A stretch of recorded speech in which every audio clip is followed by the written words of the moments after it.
Good morning and welcome to the National Creating Coherence webinar series. My name is Sam Katz and our guest today is Vicki Alexander Harriet.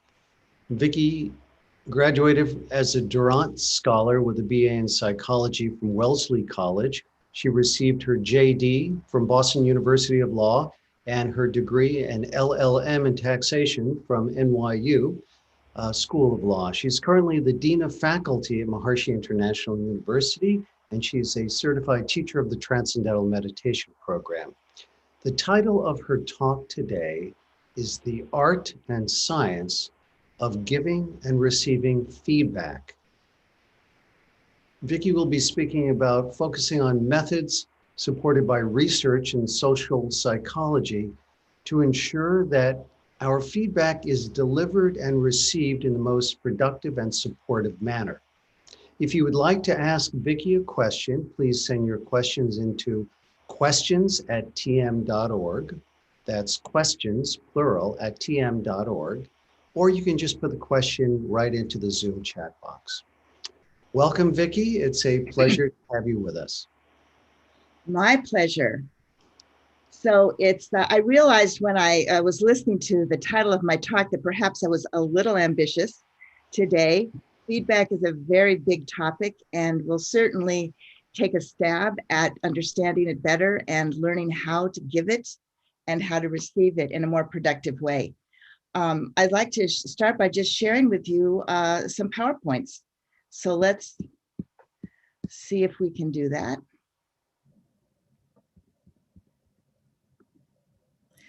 Okay, so the art and science of giving and receiving feedback. The nature of life is to grow.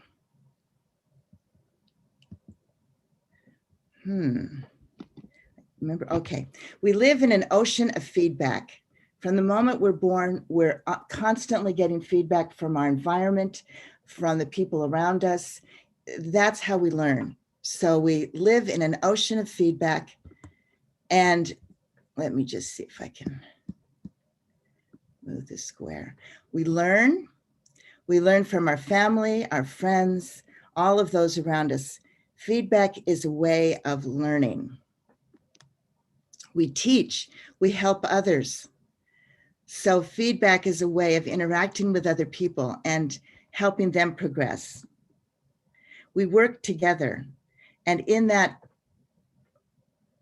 synchronicity of working together, we're constantly giving each other feedback. Feedback is actually the basis of all growth. According to Piaget, and here's a very simple chart of his basic stages of development, at each stage, the child interacts with their environment in a way that allows them to learn and progress and grow till they can actually move to the next level. And so feedback is the mechanism that allows us to move from one stage of development to the other. So we can see in the early stages, the sensory motor stage, most of our feedback comes from our senses. So at this point, we're putting everything in our mouth, we're touching things with every part of our body. You see little children using their foot to touch and explore the world just as much as they use their hand. Everything is a mechanism for getting more information, to getting feedback about the world around us. As the child gains language, and we saw in the earlier slide that it's that very intimate relationship between parent and child that really structures language. Children all over the world make the same noises as infants. But how do all these different languages manifest? They manifest because the parents specifically respond to a sound and help the child learn that that sound has a meaning. And so language, Chinese develops from the same sounds that English does, even though now we may find that hard to believe because we don't understand Chinese. But that same process is there. And so it's just that mechanism of giving feedback that establishes language. That's also how we learn to read. We recognize that certain symbols have a meaning, and our parents or our older sister or a teacher help us, give us feedback when we're getting that symbol correctly and giving it the right meaning, or pronouncing it correctly, and when we're not. It's that constant feedback mechanism. So once a child gains language, in the pre-operational stage, which is between 2 to 6 years of age, they begin to represent the world symbolically. So they understand that the word ball represents a spherical object. And they know how to, if someone says ball to them, they know where to go to find it. Hopefully they know where to go to find it. So that's the pre-operational stage where language is really primary. In the next stage, the concrete operational stage, the child learns rules such as conservation, ways of understanding the world. They're now using their language, but they're also using their power of observation. Now, I don't know how many of you are familiar with the concept of conservation, but it's a very simple one, but very age specific. So if you understand the principle of conservation, you get it. If you don't understand it, you can't see it. It's a cognitive change, the ability to see. And the great example that Piaget developed was having children look at 3 glasses of water, 2 of which were the same size, and 1 was tall and thin. So we have 2 squat short glasses and 1 tall thin glass. And when a child understands the principle of conservation, they can understand that when you pour one of the short wide glasses into the tall thin glass, you're not doing that. There's the same amount of water. If you ask a child who doesn't have the ability to conserve, they'll tell you that there's more water in the tall thin glass because their feedback is that they're seeing that there's more water. They can see it. It's pretty obvious. One's taller than the other. So clearly there's more water. And they can even tell you why there's more water, because you poured one into the other. Now, as the child develops the cognitive ability to actually see that nothing has really changed, then once you have that ability, you can't even understand the other. You don't understand non-conservation because now your perception has changed. So feedback isn't always reliable. To the small child, it was absolutely true that one was higher than the other. All the 5-year-old children could come in and they would all tell you the same thing. But when a 6 or 7-year-old child comes in and says, no, they're exactly the same. All you did was pour one glass into the other. Something appears to change, but nothing's really changed at all.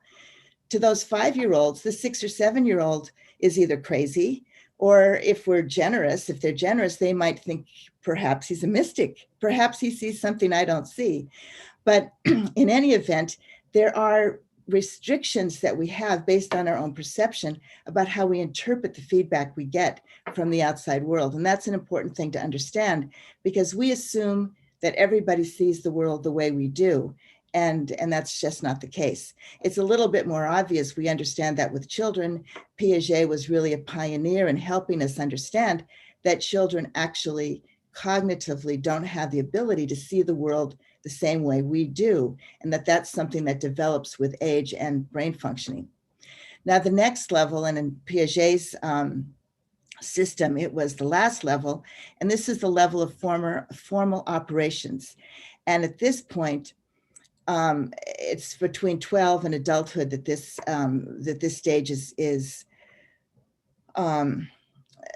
firmed up. Now, interestingly, not everybody actually has the ability to process information in a formal operation way.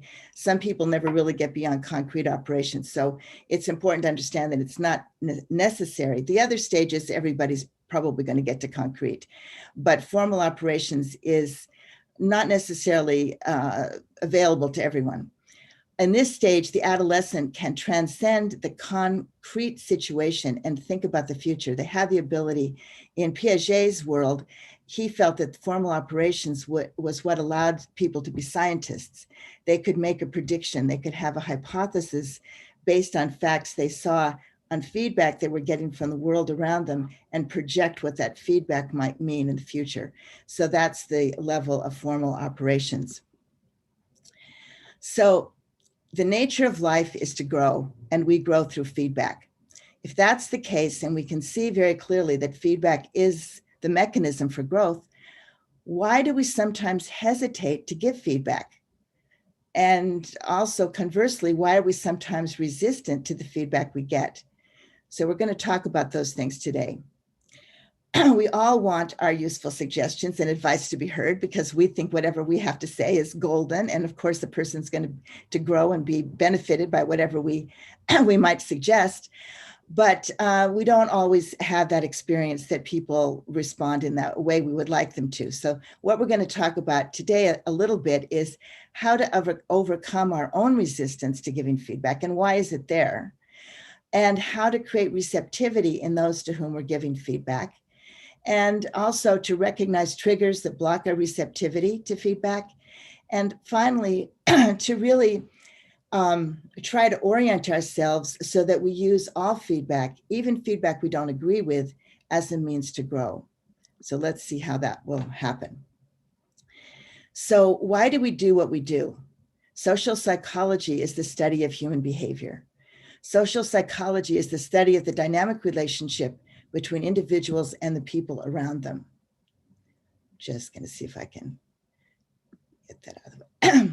Social influence is the process through which other people change our thoughts, our feelings, and behavior, and through which we change theirs. So social influence is a term in social psychology, but it's really a term that describes interpersonal feedback. Another term from social psychology that we're going to be working with today is the theory of evolutionary adaptation. And this theory assumes that human nature, including much of our social behavior, is determined largely by our evolutionary past. We all have different personalities, different characteristics, but there are certain characteristics that we seem to have in common across all individuals, across all cultures, that according to the theory of evolution, of evolutionary adaptation, have come because we responded positively to certain dynamics in the past, and that meant that our genes were passed on to the next generation. So there seems to be these triggers that we have. The theory of evolutionary adaptation has provided us with two fundamental motivations. One is self-concern.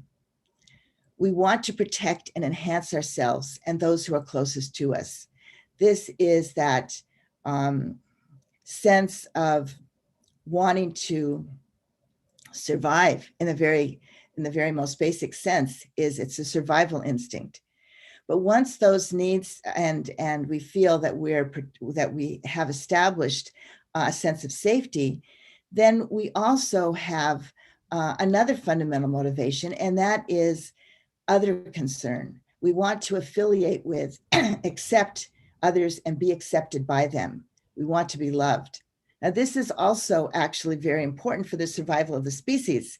So it's not enough for one individual to survive.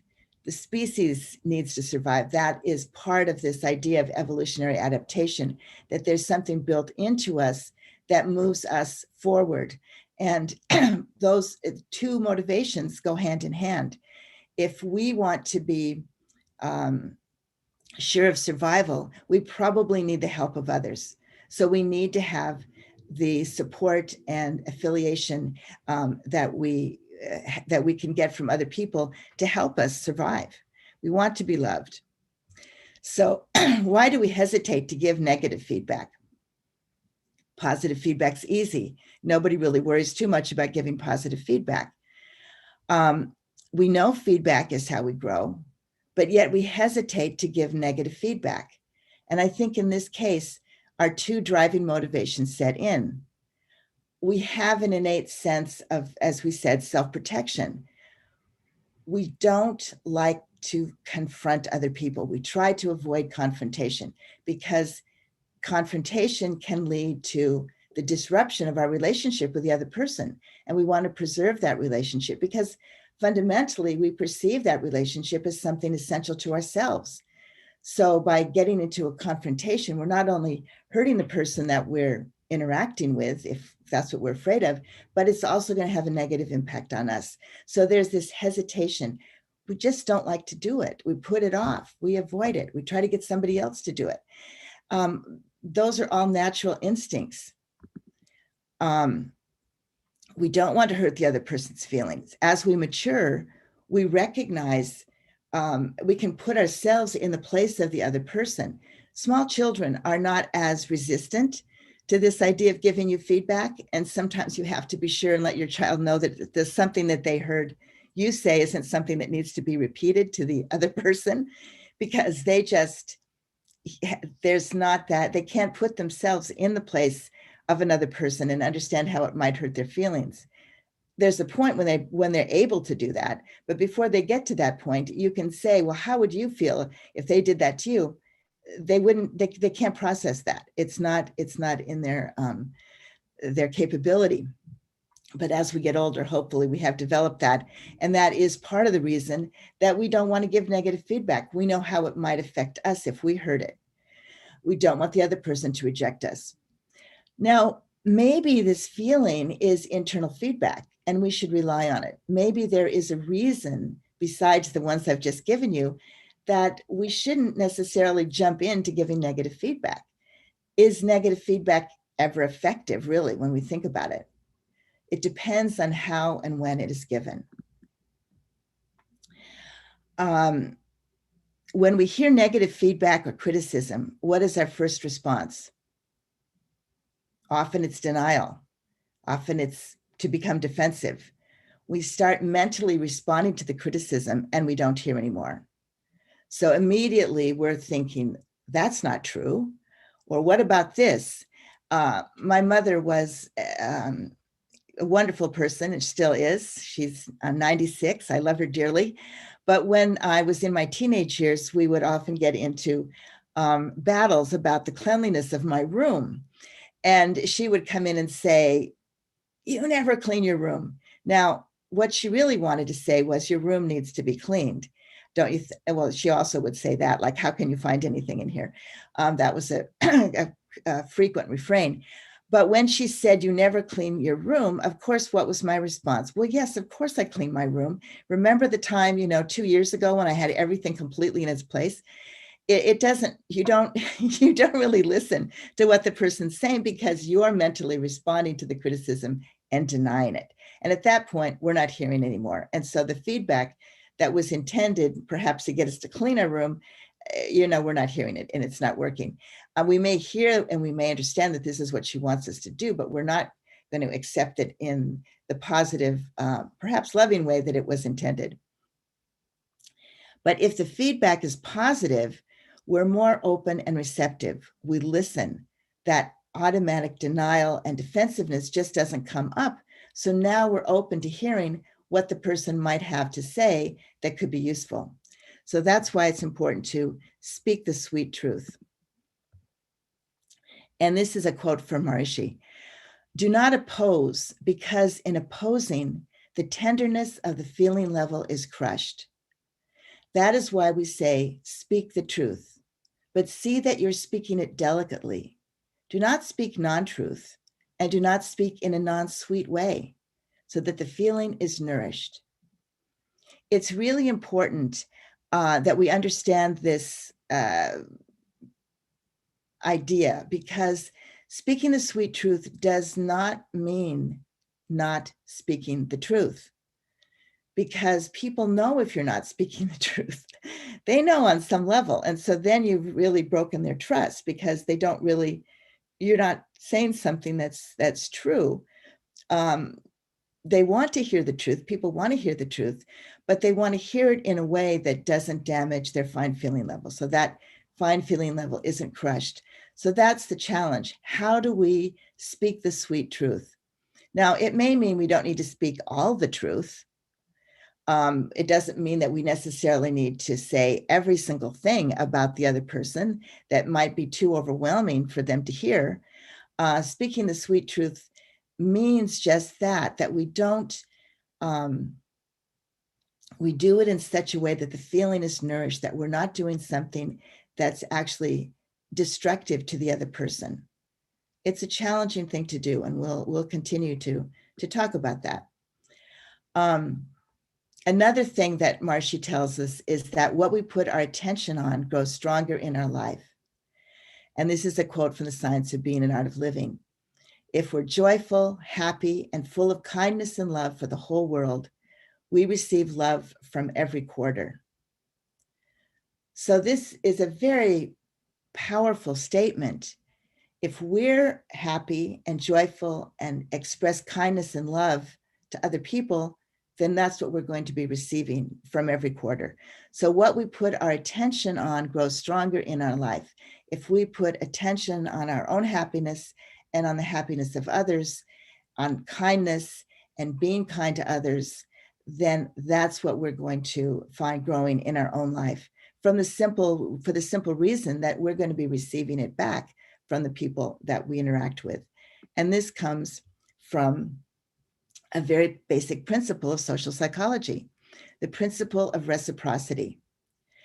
The principle of reciprocity is one of the automatic responses or laws of human nature that are similar to animal behavior, triggered by specific characteristics. They are fixed action patterns. And a psychologist named Ellen Langer, who actually worked very closely with my late husband, did an experiment on what would happen when people were standing in a long line waiting for the Xerox machine. Now, was done in the past. We don't maybe stand anymore in line for the Xerox machine because we can just take a picture of whatever we want with our phone and then send it to whoever we want it to go to. The things are a little different.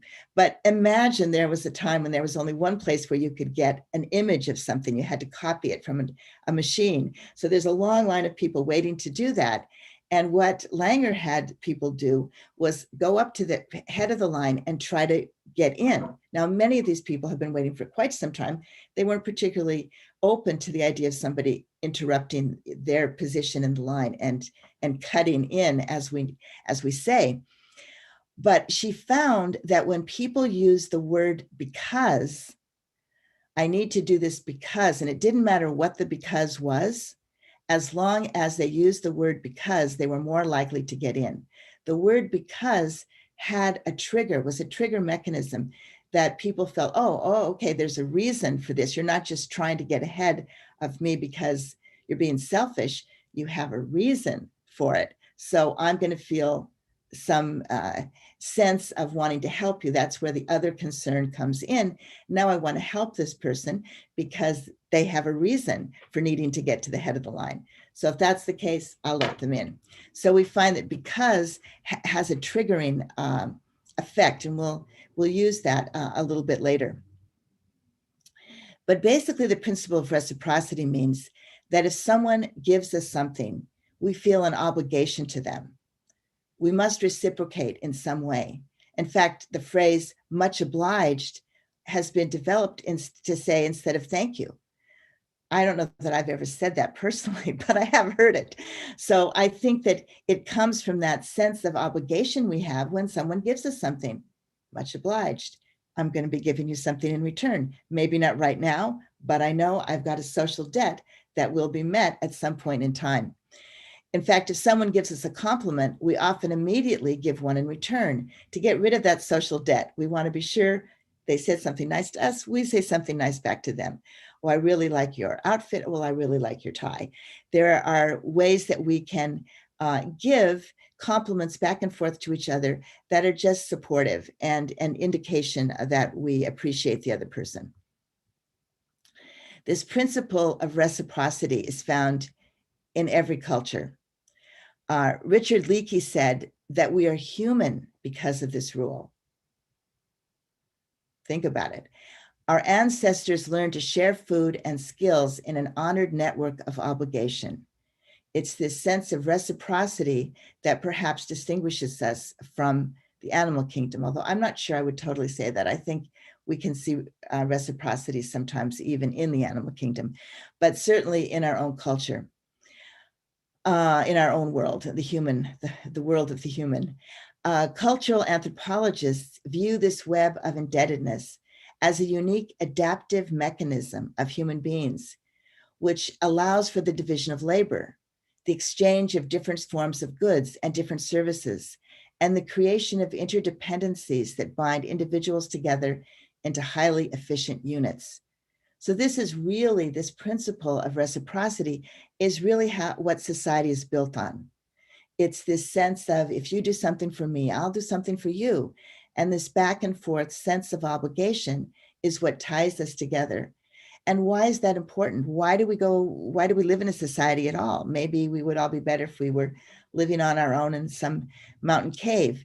And that may work for some people, but not everyone can survive that way. And so remember, back to that original motive of self-concern, survival of the individual is dependent on our relationships with other people. That's what allows us to survive in a most supported and evolutionary way. The Chinese have a concept of guanxi, and it's absolutely essential to understand if you're working in China. You need to understand that if someone does something for you, guanxi, then you're obligated to do something back for them. And it's a very dominant principle in business. That's why actually when you're doing business in China, it's very important to understand that you don't begin by talking business. You begin by establishing a relationship. You begin by giving each other gifts. And they follow this principle that Marshy outlines in The Science of Being when he talks about the art of behavior.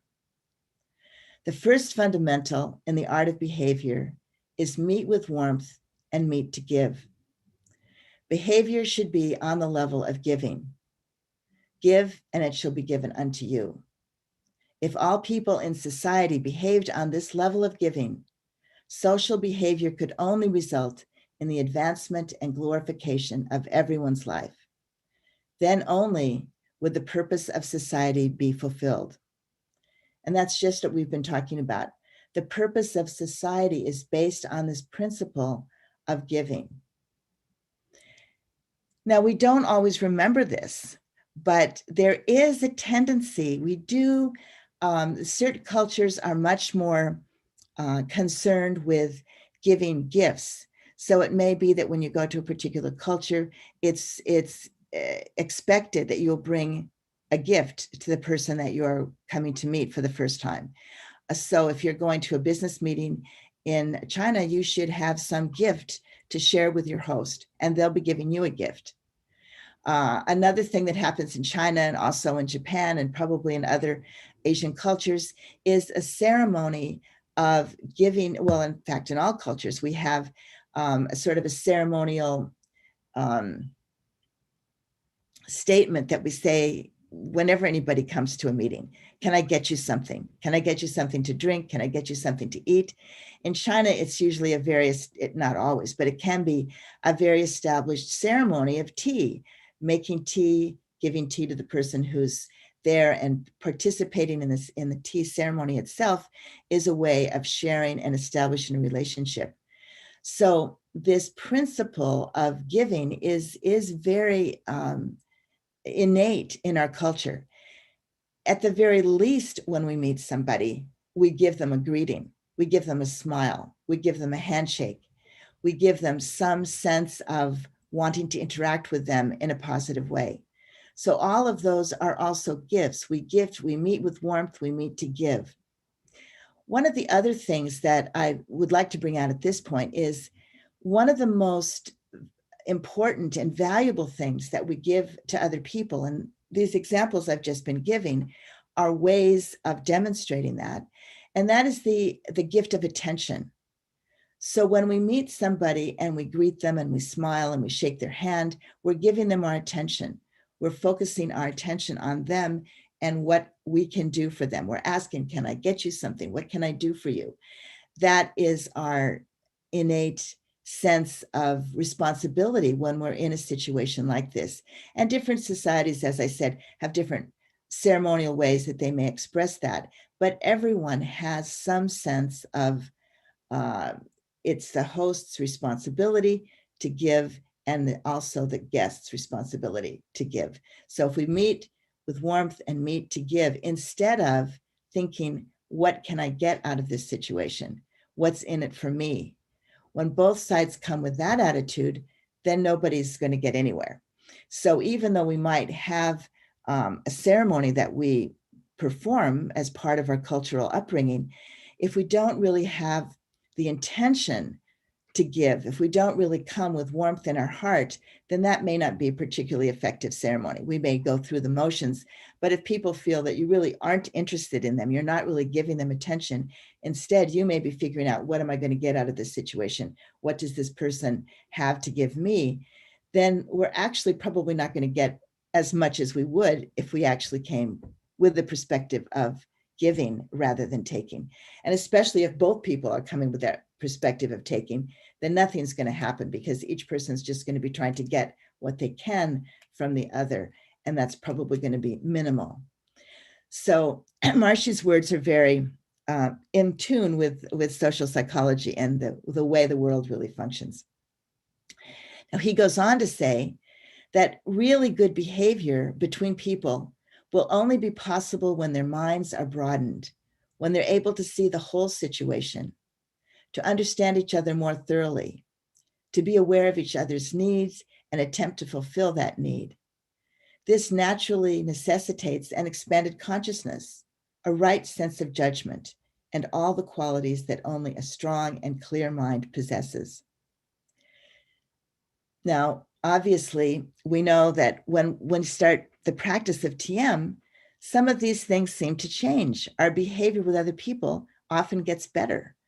Maybe without our even thinking about it, we begin to see the whole situation, to understand another person's perspective more clearly, to be aware of the other person's need and attempt to fulfill that need instead of trying to only fulfill our own need.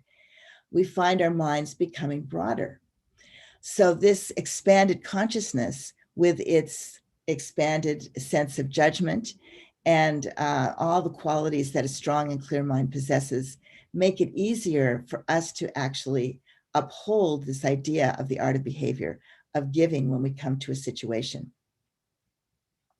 And Marshy also says that the art of behavior is such that not only do the people concerned gain, but the entire atmosphere vibrates with their influence of love, kindness, harmony, and peace.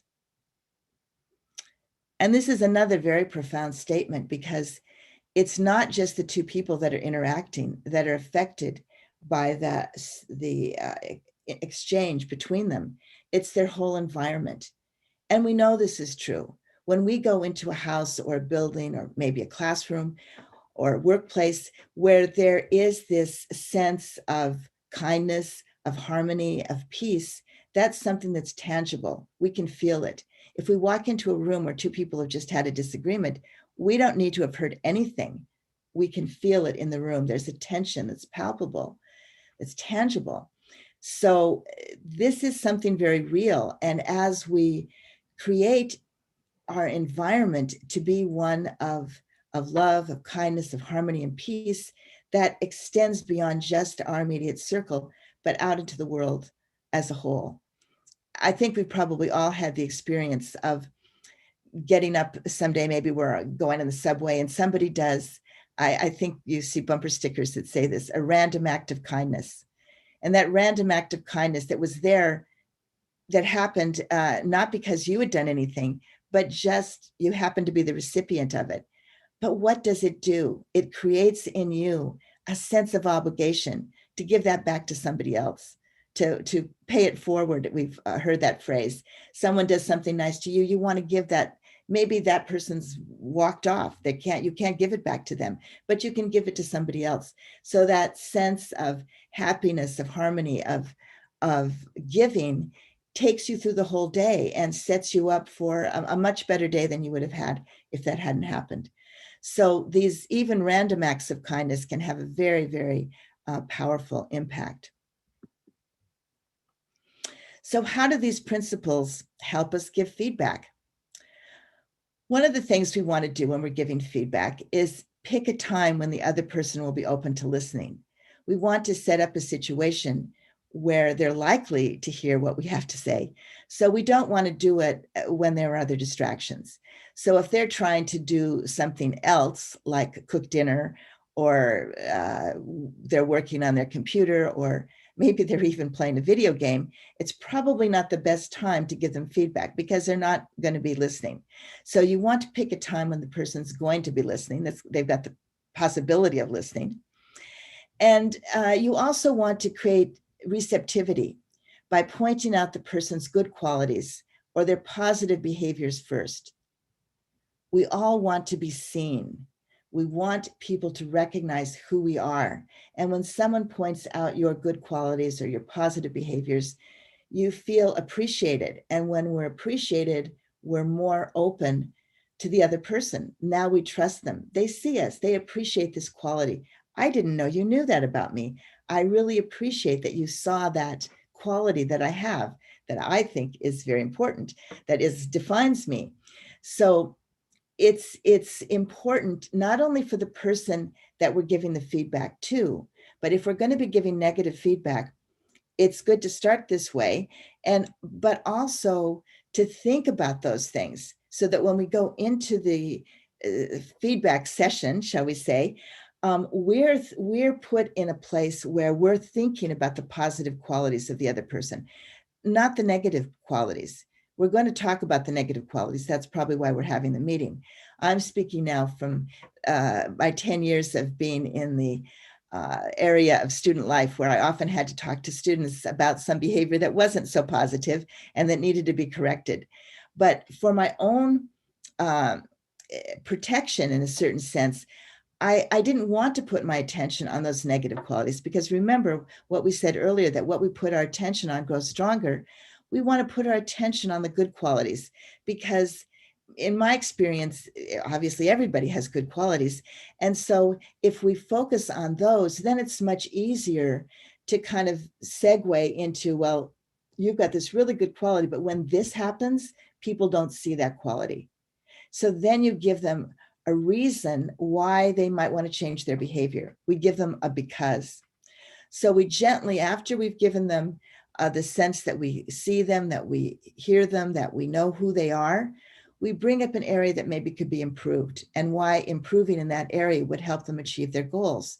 We give them a because.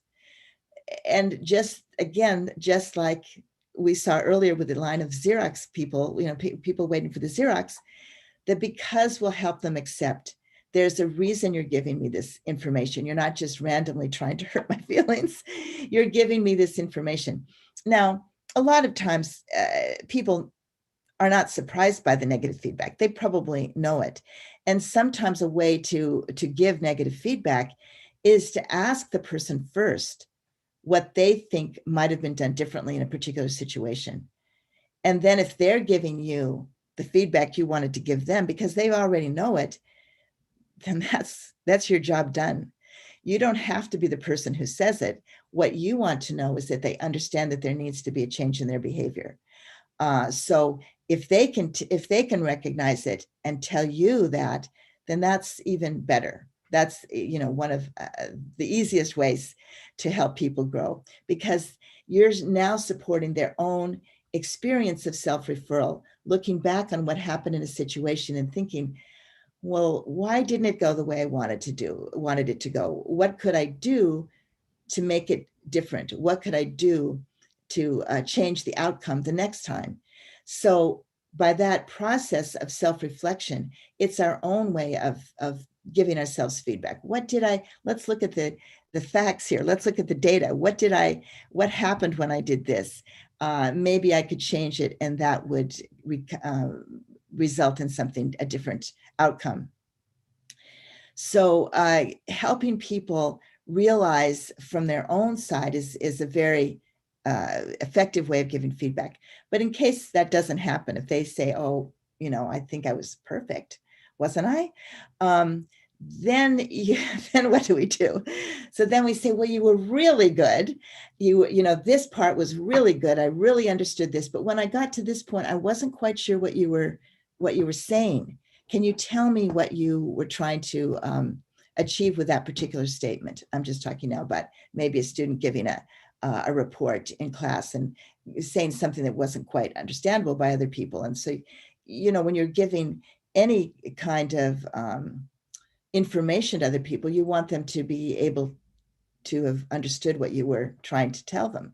So giving people feedback about what you understood and what you didn't understand is crucial to help them really do what they want to achieve, which is to convey a certain point. So we should never feel that giving feedback is wrong, or that if we're going to say something that isn't positive, that we can't say it. We just have to do it in a way that the person is more likely to accept it, to hear it, and to act on it. Now, why do we resist hearing feedback? And we all have this response. We talked about it earlier, that when someone starts to give you negative feedback, we immediately start counteracting it in our mind. And maybe there's a wonderful book called Thanks for the Feedback by Douglas Stone and Sheila Heen. And these next points are points that I have taken from their book. And I highly recommend it. It's a very good book. They spent a lot of time in their careers. They started off as negotiators at Harvard Law School in the negotiation project, and teaching negotiation principled negotiation, that was developed by Roger Fisher and his book, Getting to Yes. And they found that sometimes people would say, well, these are really great principles and sometimes they work, but sometimes they don't seem to work. And Sheila says, well, at first we responded the way anybody does to feedback and say, well, there's nothing wrong with our principles. There must be something wrong with you. Maybe you didn't do them properly. Maybe you have to hire us as consultants so we can come and help you do it right. And they did that for a while until they began to think, well, maybe there is really something to this. Maybe there's something more we need to think about. And so they started looking at difficult conversations, and they wrote a book about difficult conversations about 20 years ago now. And this second book, Thanks for the Feedback, grew from that, because what they found with difficult conversations was that almost all the difficult conversations involved giving feedback. And so they thought, well, let's really focus on feedback and think, what is there about feedback that's so challenging? And in that process, they looked at the kind of the push and the pull of feedback. And up until writing this book, they had been focused on helping people do the kinds of things that I've just been talking about, how to give feedback in a more supportive way, in a way that will allow people to hear you. So that's kind of the push of feedback. It's coming from the outside. But they felt that even more important, or certainly equally important, was for the person hearing the feedback to work on their feedback receiving abilities, so that rather than just automatically putting all the work on the person giving you the feedback to do it really well, that maybe we could change the way we hear feedback, so there's not, in case we don't have someone who's particularly good at giving feedback, we can still get something from it. So we have to recognize in ourselves what are some of those triggers that keep us from hearing feedback. And they felt that the triggered responses fall into three categories. The first category is truth. And we say, oh, that's just not true. That's not right. The feedback is wrong. It's unfair. It's not helpful. They don't understand what I was trying to do. Now, when we're talking about truth, we have to also talk about the three kinds of feedback that we get. And we'll talk about that in a minute. But just for now, to say that we have to separate appreciation from coaching, from evaluation, because these are all different kinds of feedback, and they all have specific purposes, and they're all useful at different times. So when we're determining whether something is wrong or unfair or unhelpful, we have to also first determine what kind of feedback are we getting. Are we just getting somebody who's being appreciative? Are we getting somebody who's coaching us in how to do better? Are we getting somebody who's evaluating where we stand now? And all these things are very useful, and we'll talk about them in a minute. But when we talk about truth and the trigger of truth, we have to be sure that we're first thinking, what are they trying to tell us? And if it's in one of these different categories, whether it's wrong or unfair or unhelpful may depend on which category it's in. And it might be right in one category. It might not be right in another. So if we're trying to give appreciation and we say something that triggers in the other person a sense of that's not right, then we as the feedback giver are not really recognizing the kind of feedback we're giving, because appreciation should be appreciation. And that should be, again, that focus on what the person is doing well and supporting their efforts. Coaching is when we now can start giving a little feedback on how we might be able to do something better. And evaluation is letting you know where you stand right now. Where are you in terms of some means of assessment of some goal or achievement that we want to meet? Where do we stand in that? You know, are we a first grade reader? Are we a second grade reader? It doesn't mean that we can't be supportive of somebody learning to read, and we can appreciate when they get the word right, and we can coach and help them understand how to look at the letters and maybe sound out the words. But at some point, we may need to evaluate and say, this person reads at this level, because then we know what more we need to do to help the person. So there's a need and a reason for evaluation. Even though students don't always like the experience of being evaluated, it helps them know what more they need to focus on to really achieve their goal. Okay, we'll talk more about that in a minute. Another kind of response we have, besides truth that this is wrong or unfair, is relationship. And that is, I don't want to hear this feedback from you. What right do you have to give me this feedback? So that can be a resistance that just is triggered by the person who's talking to us. And sometimes it's because we're in a relationship where we don't have trust with the other person. So we don't feel that they have the right to tell us, who are you to tell me this? But it also sometimes can come from someone that we have a very close relationship with, because we don't want to, if we think that our spouse or a partner or our good friend loves us, then we may not want to hear something negative that they have to say, because that could threaten the relationship we have with them. And we may think, well, I guess they really don't love me if this is what they think of me, if this is what they're telling me. So in this context, we have to disentangle the what from the who. So what is it that they're telling me, and why are they telling me? Not who's telling me, but this is information I'm getting from my environment, and it could be helpful. So what is it that is being said to me? And forget about who it is that's saying it. Another trigger goes back to our sense of self again, our self-concern. And this is when the feedback seems to hit at our sense of who we are, our identity. The feedback we're getting is threatening my sense of who I am. It throws me off balance, and I can't hear it. Now, we all have different thresholds of identity, a threat. Some people are very confident in their identity, and they aren't particularly threatened by someone giving them feedback.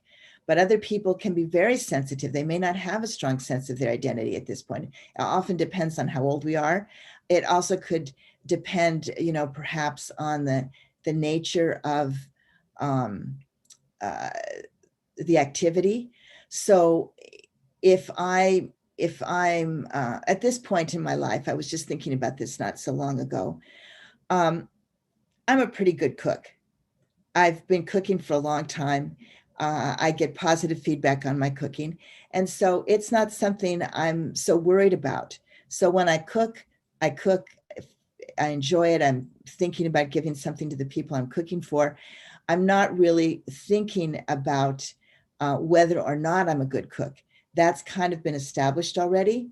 But when I was starting out as a cook, when I first left my mother's kitchen and started having to cook for myself and cooking for other people, my sense of my ability to cook was still pretty fragile.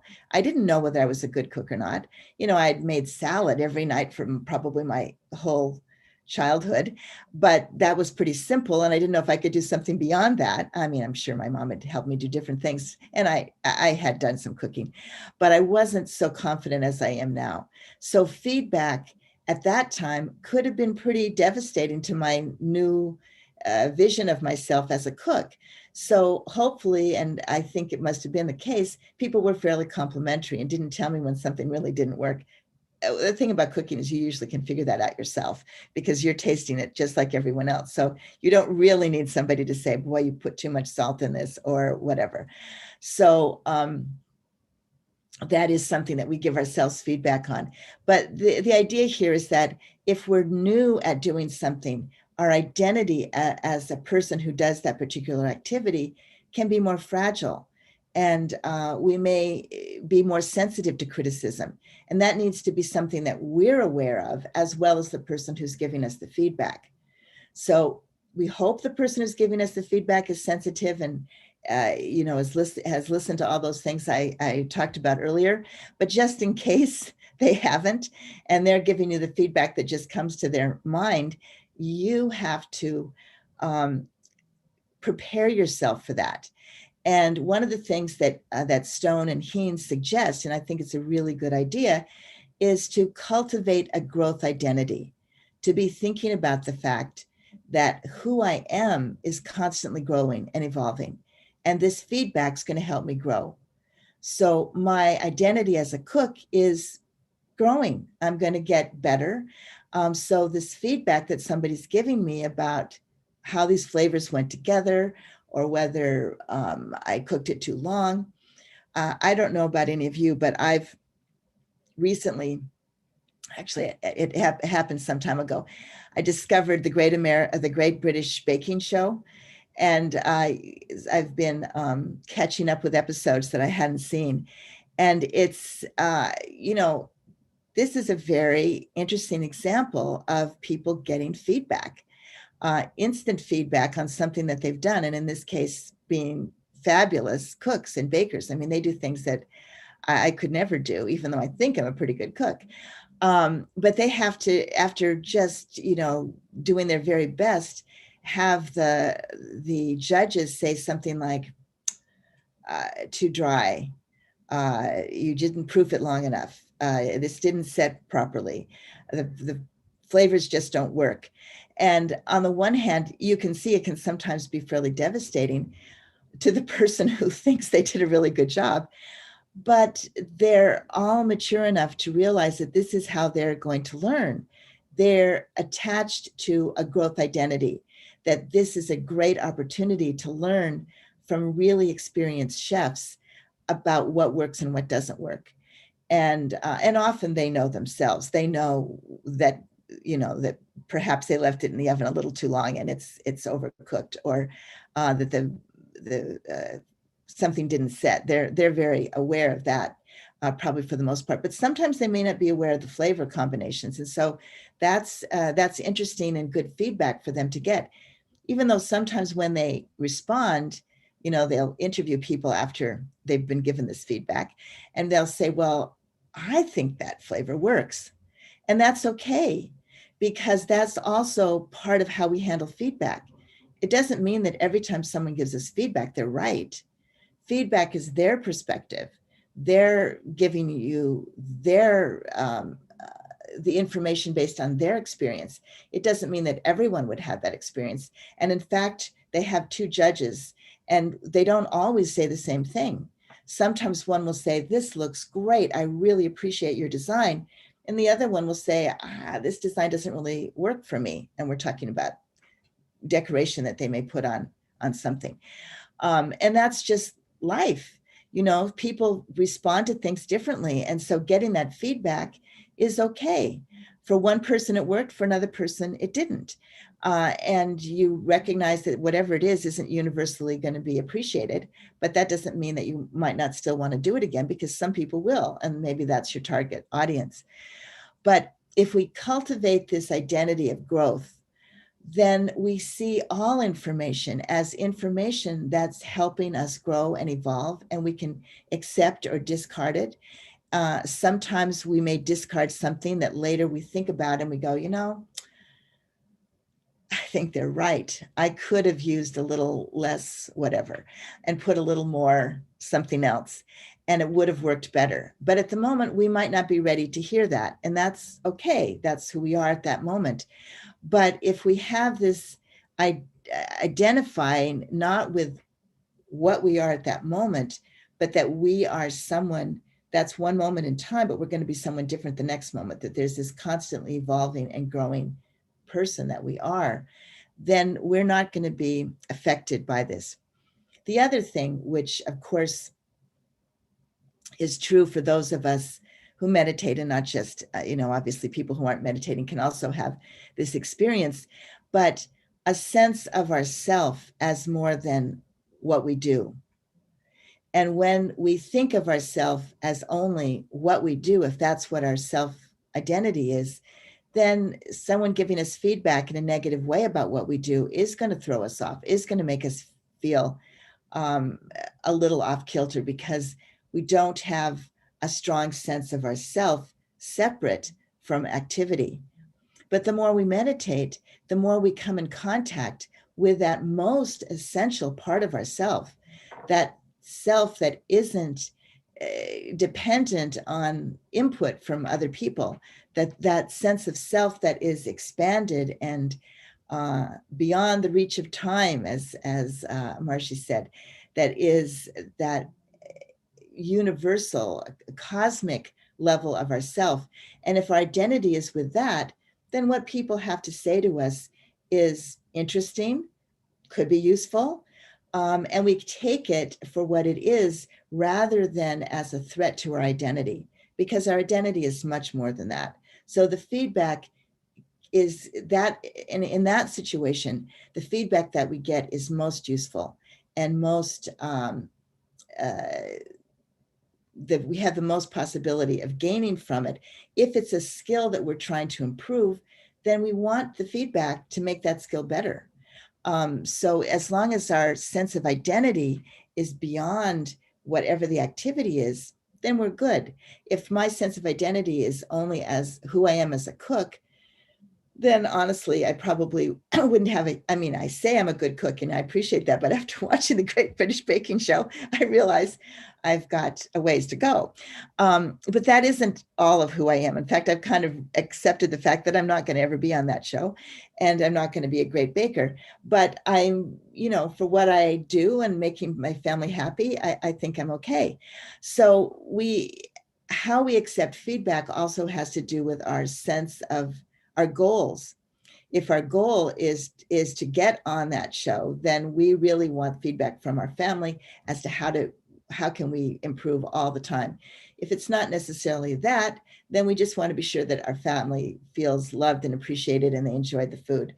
And that's, those are two different goals, and we all have different goals. So those goals have to be taken into account when we're dealing with feedback, because the more we want to be perfect in a particular area, the more we want and appreciate negative feedback.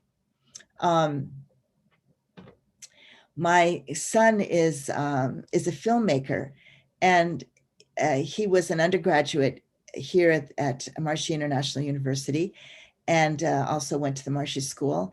And some of these principles of feedback that I've been sharing with you today are principles that our faculty use. And so he was used to the fact that they were going to say something nice first before they got to something that maybe was more challenging.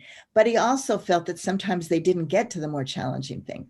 And when he went to graduate school and got his MFA in film, he appreciated, because now he really wanted to know how to be a better filmmaker.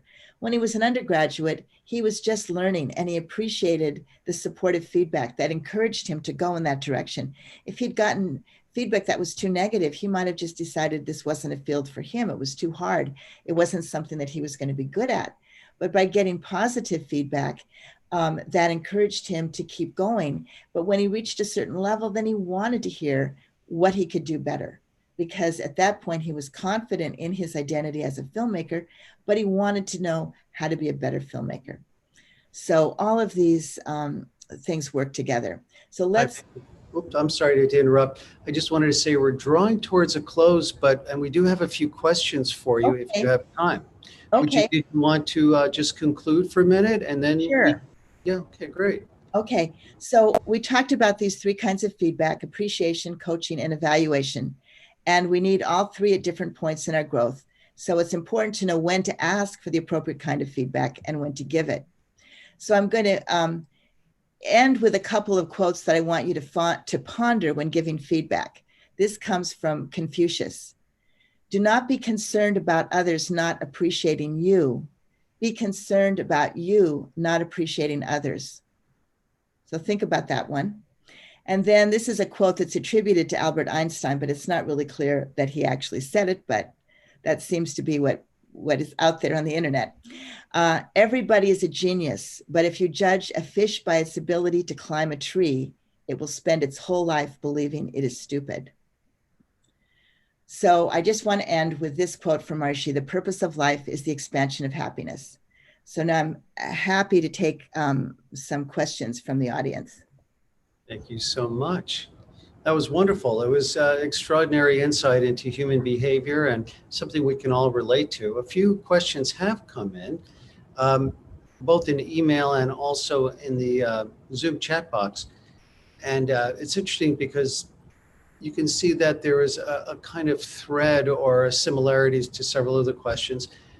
People are asking for a kind of summation, maybe, of suggestions on how to give feedback to those who don't seem to be very open to it.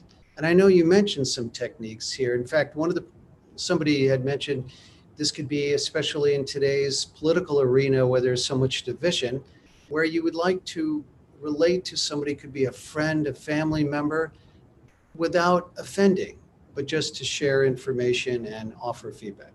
Mhm. Yeah, I mean, it's a really good question, and it's a challenge for all of us. I mean, it's when we're confronted with someone who has a very different perspective than ours, and we need to give them feedback. How do we do it? Um, I have to say honestly that sometimes not saying anything is the best way to go, and focus on the relationship that you have with a person. You're probably not going to change their political perspective. um, it's for whatever reason, this seems to be a time when people are quite attached to their particular political perspective. But if you can make them feel that you appreciate them as a person, that you appreciate where they're coming from, that they have a goal or a concern that's similar to yours. We all want what's best for our children, for example. Really, I think we all want what's best for the environment because we all live in the environment. So there are things that we can, whether or not somebody believes in climate change, it doesn't really affect whether climate change happens. I mean, it could if you actually do things that are going to prevent it. So you would like people to understand that. But more importantly, you can see if you can find a way to get them to change their behavior that doesn't require them to change their belief, if that makes sense. Beautiful. Um, and I think some of that is just, again, by this process of appreciating and letting people know that you see them, you hear them, you know where they're coming from, and you love them. Well, that's beautiful. That actually would open their heart and open their minds more to be, as you mentioned, more receptive. So Yeah, that's lovely. Yeah. we want to establish that connection with other people. What's we're dealing with now is such a sense of division that it's challenging for everybody. No one likes to feel that there's half the country that feels differently than they do. But that's actually been the case for quite a long time.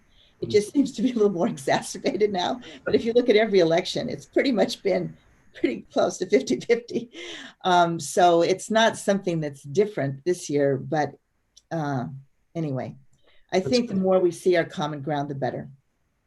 Another question that came in, speaking for just the individual themselves, what techniques can we use to get the best feedback? Yeah, that's a good question. I think the more open we are to the person who's giving us the feedback, remembering that they're nervous about giving us feedback. So if we can say, I really want to hear what you have to say. and we really mean it. We're open to it. We see that this is a way I can get better. I think if we think about sports, we don't always tend to identify with the sport that we're playing, but we do want to get better at it. So when we start playing tennis, we want someone to say, you got close when you almost hit the ball. But then as we start hitting the ball more, we want somebody to tell us how to change our wrist so that we're going to hit the ball farther or more accurately or whatever. So the more open we are to our coach or to our teacher or to whoever's giving us feedback, the more that information will flow to us. We open up a channel and it will just flow automatically because everyone likes to give information. Yeah, that's right. It seems like both of your answers are giving a kind of a direction that maybe the best way to start with these difficult situations is to kind of transcend the actual content of the message for us to be more open and to use techniques to help open the hearts and minds of the person we're speaking to. Yeah. That's The most fundamental thing we can give people is attention. mm, So if we give our attention to the person who's giving us the feedback, and we, the person giving the feedback, really gives our attention to the person we're giving it to, then that's appreciated. And it just flows both ways. beautiful. Appreciation flows both ways. One other question that came in that I think our viewers will be interested in hearing about. If you have suggestions on giving feedback to children, our own children, in a way that they will listen. Yeah, that's not always easy. Um, Again, I think this idea of finding the right time to tell them. So one of the things that's not a good time to tell anyone anything is when they're emotionally upset. Hmm. So if someone is upset or they're angry, they're tired, and now I'm talking about children, but it goes for adults too, that's not the time to give them feedback.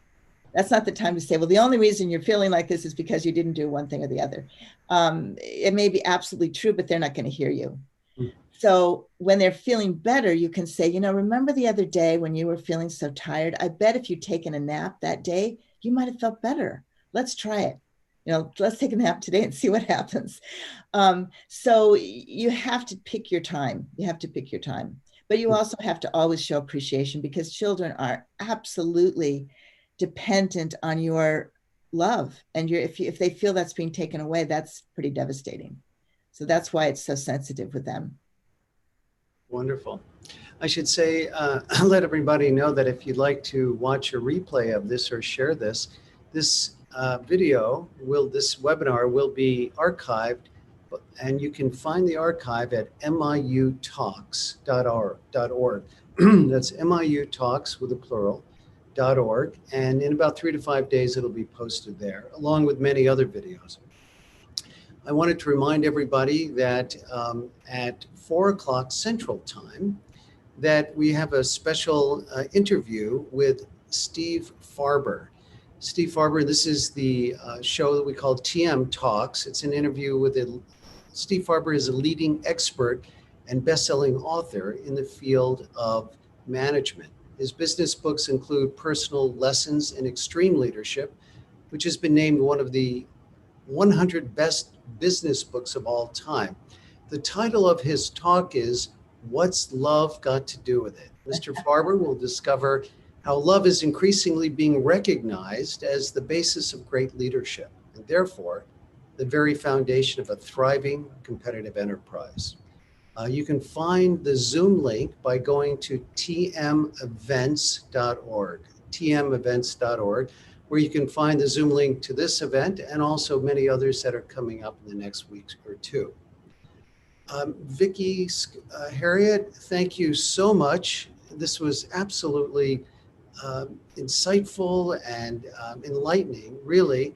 It seems like you're giving a talk on consciousness-based social behavior, because it seems you keep getting back to this same point that by enlivening the consciousness of yourself, the other person, many of these things really find their solution, many of these concerns. It was absolutely brilliant. And I can tell you that everyone who joined stayed on this talk the entire time. They were glued to it. Oh, so thank you. Yes. And if you have questions, or if you're interested in finding out more about Maharishi International University, visit miu.edu. So thanks very much again for everyone for joining. And thank you again, Vicki, for this wonderful talk. And we look forward to seeing everyone next week and also at 4 p.m. Central Time today for Steve Farber on What's Love Got to Do with It as the central theme for his business management leaderships webinar.